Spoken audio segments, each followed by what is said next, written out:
I just wanted to say a few things off the top. This has obviously been quite an interesting week for the entirety of the Kyle City Council, myself included. Some of the things that have happened this week are unfortunate, and I regret several of the decisions that I made over that time, and have apologized to many people, in particular for some of the language I used in some text messages that have been widely spread. Some of the language that was put into those text messages was insensitive and designed to be scintillating when there was no reason for me to engage in that manner. And I've apologized many times, and here on the record would like to apologize to the residents as well, because I know that even though sometimes text messages are intended to be private, it's been noted, and rightly so, that public officials, whenever you are sending correspondence via text, you should always assume that those text messages are available and should be available and on the public record. And that's certainly a valid criticism there as well. So to tell a little bit of the story of Fajita Drive and where that came from, it's good for the public, I think, to watch a lot of the discussion that we had last week as a council. That discussion was positive, joyous, and certainly I felt that the entirety of the council had the best interests of the community at heart, even if the action that we took was one where the public was just not on the same page as we were. And that brings me up to another area where, I certainly feel like I could have done better as the mayor. Everyone has only one vote. And so when council takes actions, everyone is responsible for their particular vote and their statements. But the mayor has a unique role in that I help work with staff and the city manager to set agendas and try to discern the will of council and the direction of council, be it official direction or otherwise. We often have times and have had many times through the years where we are thinking about a tense issue and trying to find the best way to navigate that. It certainly was never lost on me that renaming Rebel Drive was polarizing.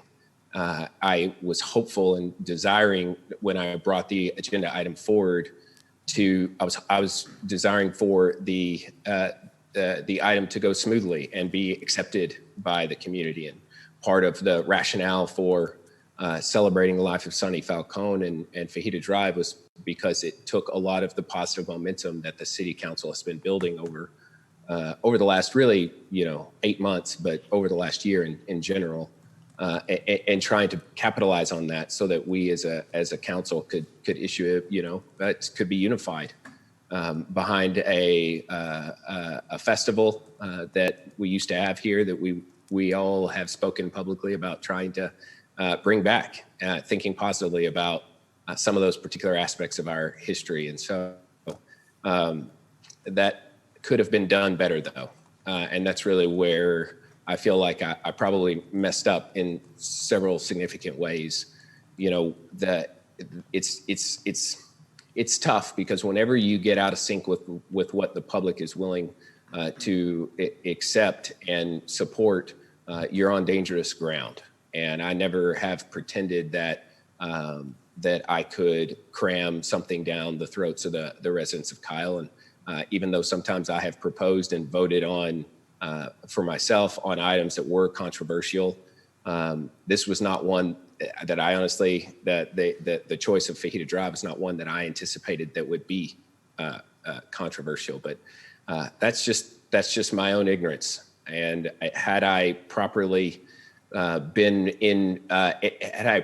anticipated the way the community would react, specifically to the naming of Fajita Drive, I certainly would have gone about it differently and would have liked to have had a much more involved public process. And so, there have been 2 or 3 different instances, over the course of the last 4 years that I can point to where council got out ahead of the community and has had to backtrack on specific action.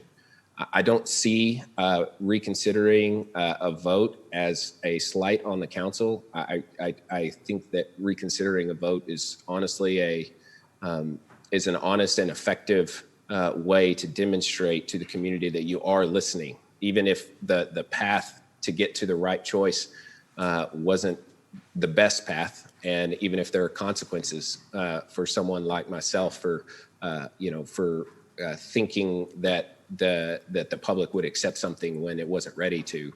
The heart and the intentions of the council was, I felt like, was good. There have been some questions raised about the signs and whether the signs were ordered prior to the council taking action. The answer to that is I cannot confirm it because I was not the one I don't order things.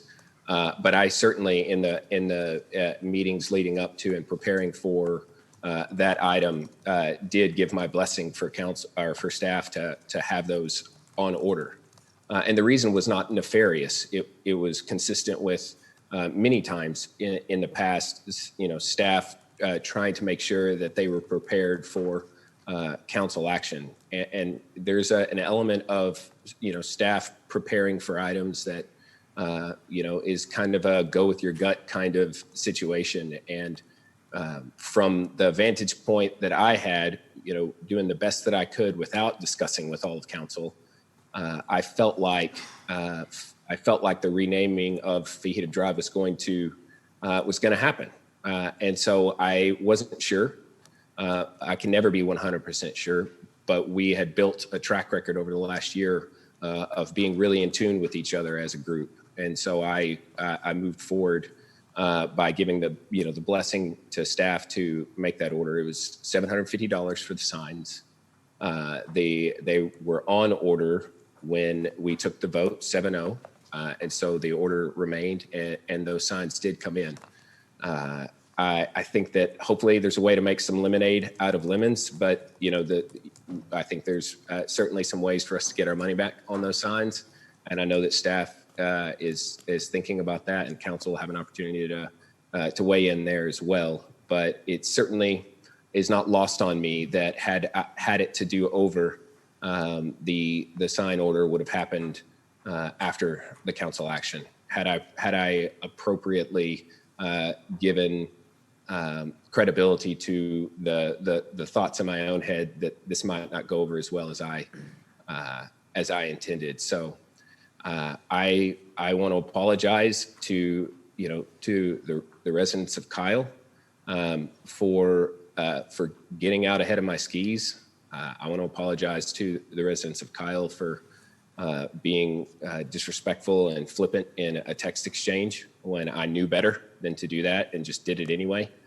And so, there's really not a whole lot more to say other than I feel like that at this point, it certainly makes sense for the council to reconsider this item. My thinking is that part of the problem that has come about from the renaming of Rebel Drive to Fajita Drive that honestly, is that it's connected. In part where we're voting to remove a name, and there's a lot of reasoning and rationale behind that. And just removing the name Rebel Drive is certainly not, a unanimous opinion in the public that we should do that. The other side of it, though, is what do we name the street? And I tried to put those all together, and was hopeful that we would be able to move forward in unity and solidarity, both as a council and as a community. I think probably just tried to bite off more than we could chew with that particular item, and it's a lesson learned for myself as well as this council that I've come to respect so much over the years, and in particular in recent months. So with that said, my recommendation would be that we name the road for now Ranch to Market 150, RM 150, which is what it currently is, and replace the signs there. And in that way, we will, separate the removal of the name Rebel Drive with the installation of whatever name council might choose at some future date. I've also just wanted to say that, over the last several days, I've probably received, close to 100 different suggestions of names that we can name Rebel Drive. And there are some really good ones. I don't know where to go from here as far as how we go about choosing a road name that is appropriate outside of just calling it the state highway that it is.